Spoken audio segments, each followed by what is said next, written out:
Hello students, welcome back to my channel CA वाला भाई accounting academy. तो आज हम अपनी क्लास स्टार्ट करते हैं मर्चेंडाइज इन्वेंट्री से। तो ये इन्वेंट्री क्या होती है, उससे पहले मैं आपको अपना एक ब्रीफ इंट्रोडक्शन दे दूं कि मैं क्या करता हूं और मेरा बैकग्राउंड क्या है। मैं एसीसीए क्वालिफाइड हूं, सीए फाइनलिस्ट हूं, ऑस्ट्रेलिया और यूके की एक पब्लिक अकाउंटिंग बॉडी का मेंबर भी हूं और करंटली मैं as a financial controller bank multinational bank में काम कर रहा हूं। मुझे 7 साल से ज़्यादा एक्सपीरियंस है ऑडिट और फाइनेंस के अंदर। तो देर नहीं करते हैं और अपनी क्लास स्टार्ट करते हैं मर्चेंडाइज इन्वेंट्री। अब ये इन्वेंट्री क्या होती है, इसका क्या काम है, इसकी वैल्यूएशन कैसे होती है, इसको कैसे रिकॉर्ड करते हैं, ये सब बातें हम आज अपनी क्लास में सीखेंगे और इसकी एक एग्जांपल भी करेंगे। तो इन्वेंट्री क्या होती है? Inventory has been defined as raw material. कोई भी मटेरियल आप अपनी बिजनेस में सेल करने के लिए लाते हैं उसको रॉ मटेरियल कहते हैं और वो रॉ मटेरियल आपकी इन्वेंट्री होती है। सेमी फिनिश गुड्स भी आपकी इन्वेंट्री होती है। अब सेमी फिनिश गुड्स क्या होता है? फॉर एग्जांपल आप एसी बना रहे हैं, आपने एसी का सब कुछ तैयार कर दिया मगर उसका रिमोट अभी तक तैयार नहीं हुआ तो जिससे वो चलेगा। तो जब तक वो पूरा कंप्लीट नहीं होगा वो सेमी फिनिश गुड्स में रहेगा और सेमी फिनिश गुड्स भी इन्वेंट्री होती है। फिनिश गुड्स जो बिल्कुल एक कंप्लीट प्रोडक्ट तैयार हो जाता है जिसको सेल कर सकते हैं वो भी इन्वेंट्री होती है और सप्लाईज भी आपकी इन्वेंट्री होती हैं। अच्छा, अब इन्वेंट्री के सिस्टम कितने होते हैं, कितने टाइप के इन्वेंट्री सिस्टम होते हैं? तो हमारे पास दो टाइप के इन्वेंट्री सिस्टम है, एक पीरियोडिक इन्वेंट्री सिस्टम और एक परपेचुअल इन्वेंट्री सिस्टम। अब देखते हैं कि पीरियोडिक इन्वेंट्री सिस्टम क्या होता है। Under this system stock taken is undertaken at the end of the accounting year. इसका मतलब ये है कि आप साल के आखिर में अपनी इन्वेंट्री को काउंट करते हैं और देखते हैं कि आप किस साल के आखिर में कितनी इन्वेंट्री पड़ी हुई है। ये है पीरियोडिक इन्वेंट्री सिस्टम।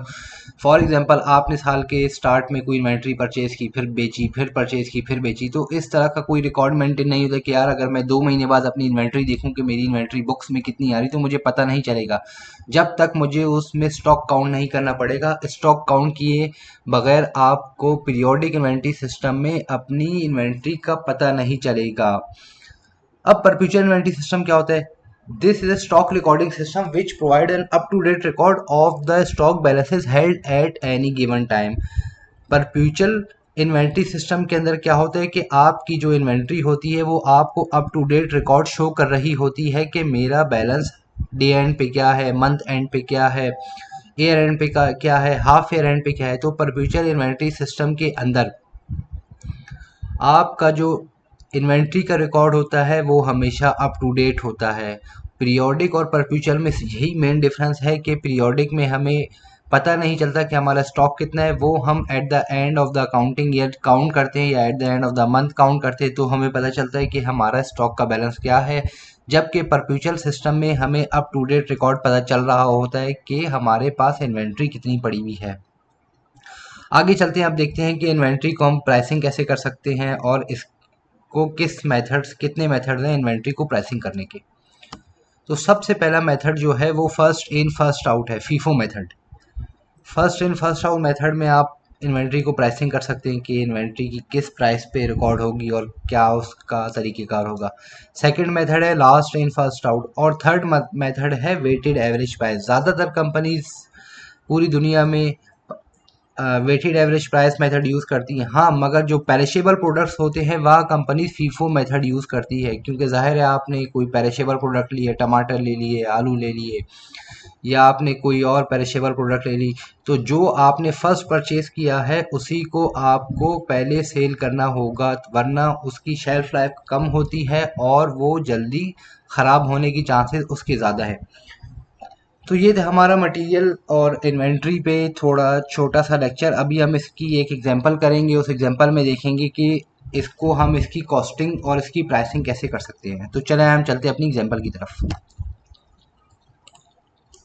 ये हमारी एक एग्जांपल है जिसमें डेट, नरेशन, क्वांटिटी, रेट। अब डेट 1, 5, 9, 12, 25, 27 इन्वेंट्री, परचेजेस, फिर इन्वेंट्री, सेल, परचेजेस। कैलकुलेट क्या करने को बोलता है? Calculate the cost of ending inventory on September 30 and calculate the cost of goods sold using perpetual inventory system using FIFO method. मैंने आपको 3 method पढ़ाए थे, फीफो, लीफो और वेटेड एवरेज। यहाँ वो आपसे कह रहा है सिर्फ आप फीफो मेथड पे कैलकुलेट करके दे दो। तो चले आज हम अपनी क्लास की पहली एग्जांपल करते हैं फीफो मेथड से। तो सबसे पहले आप लिखेंगे डेट, डेट के बाद आप लिखेंगे परचेजेस,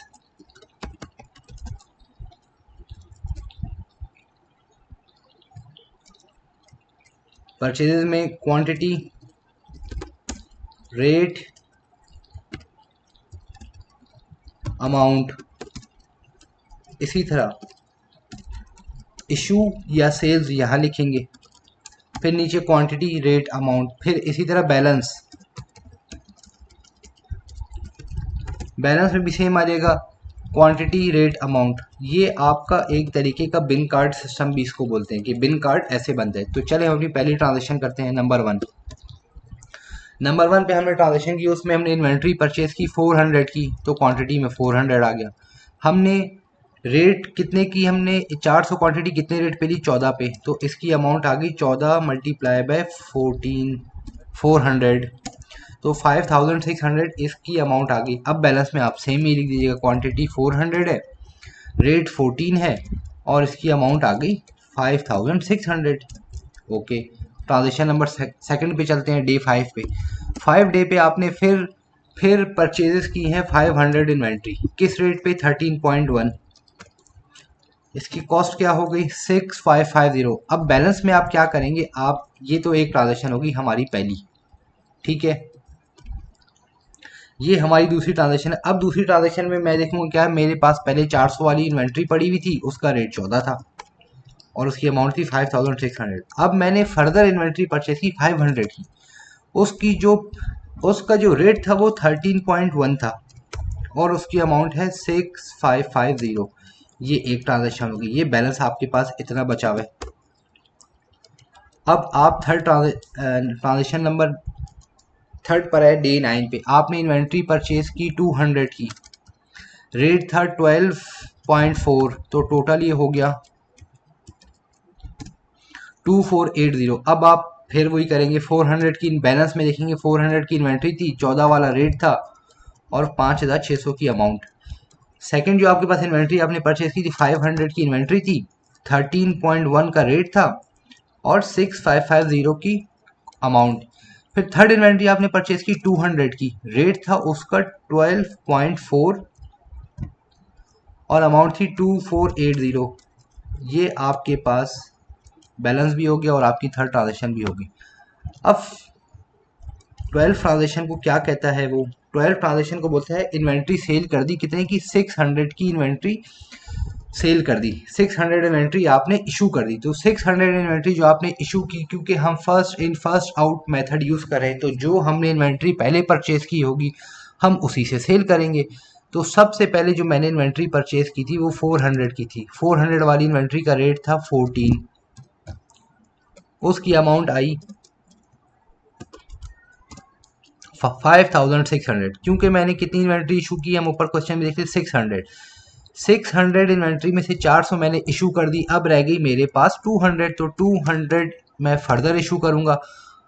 अब 200 में किस में से इशू करूंगा, 500 वाले में से इशू करूंगा, 200 वाले में से इशू करूंगा, 400 वाले में से इशू करूंगा। तो देखें 400 वाला तो आप ऑलरेडी इशू कर चुके।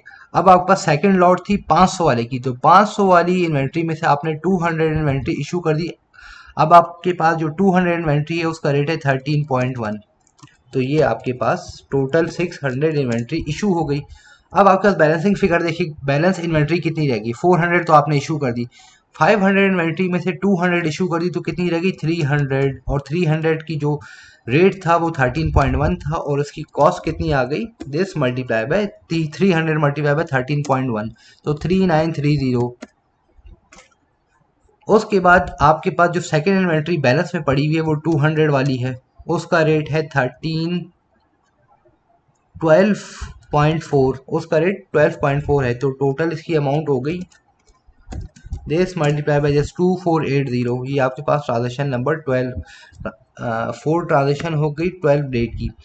अब हम नेक्स्ट ट्रांजेक्शन पे चलते हैं। हमने मजीद इन्वेंट्री परचेज की 700 इन्वेंट्री, हमने 700 इन्वेंट्री परचेज कर ली, किस रेट पे हमने परचेज की ये भी हम देख लेते हैं।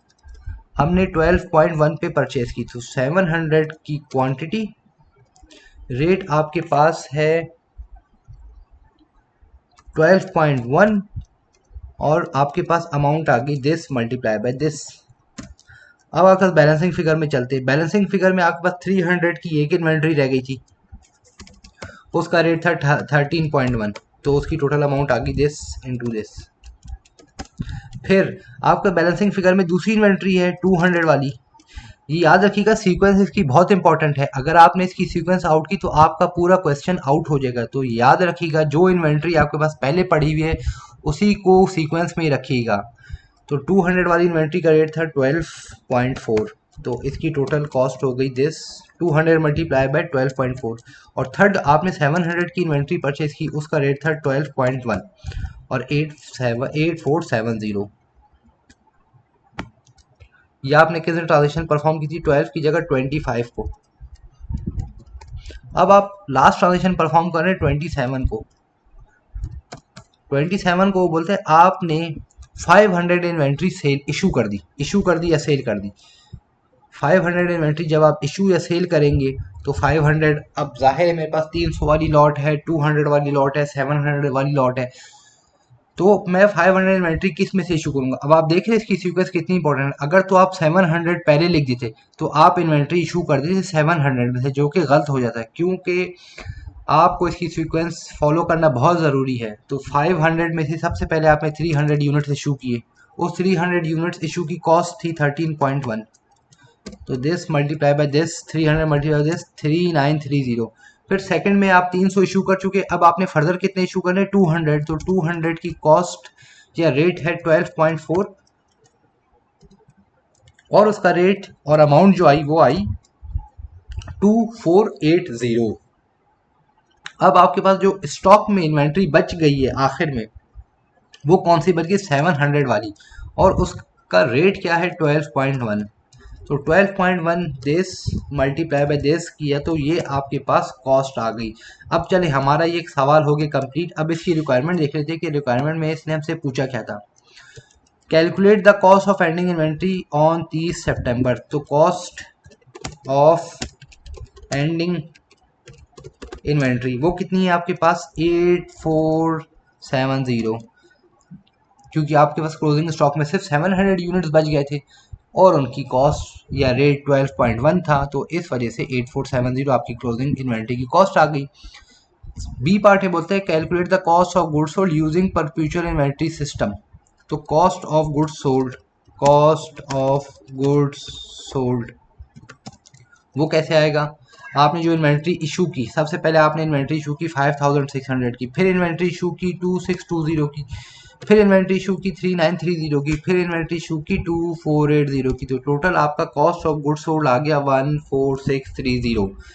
तो ये हमारे फीफो मेथड का एक न्यूमेरिकल था, एक एग्जांपल था। इंशाल्लाह अपनी आगे वाली क्लासेस में फीफो भी करेंगे, लीफो भी करेंगे और वेटेड एवरेज करेंगे और आपके पास पेपर के क्वेश्चन भी सॉल्व करेंगे ताकि आपको मज़ीद आइडिया हो।